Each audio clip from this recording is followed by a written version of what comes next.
Hello. Moi. Kuka siellä on? Ei oo kuka siellä on? Missä sä asut? Raahessa. Missä koulussa oot? En mä muista. XD. Mikä sun sosiaaliturvatunnus on? Mikä? Mikä sun puhelinnumero on? Äiti on sanonut, etten saa antaa.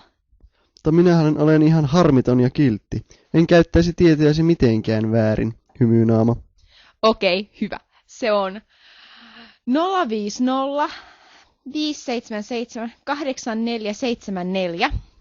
Asutko muuten missä päin Raahea? Asun Kummatissa, hymiö. Sehän sattui ihan lähelle.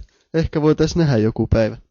Oon vähän kiireinen nyt, jota ei oikein sovi sille, you know. Be right back, käyn syömässä. Hei, älä nyt mene, meillä on hauskaa. Lähde sitten 30 minuutin päästä, kun silloin mäkin lähdin. Okei, sanon äitille, ettei lämmitä ruokaa vielä. Hymiö. Onko sulla webcam? Ei oo, sorry.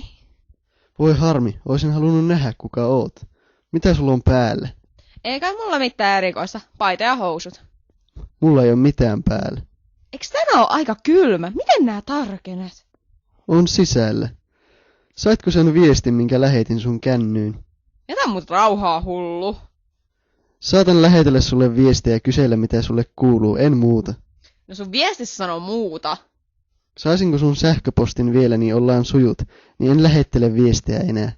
No okei, se on hotgirl95@hotmail.com. Saan soitella sulle, kun siitä ei ole sovittu mitään. No, kuha et soita yöllä. Ootko siis 15 VK 95? Joo, täytin viime viikolla. Joo, mä oon 79. Vuonna syntynyt siis. Ahaa, lol, mä luulin, että sä olit niin vanha aluksi, XD. Niin halusit sä tavata joskus? Mun pitää mennä nyt.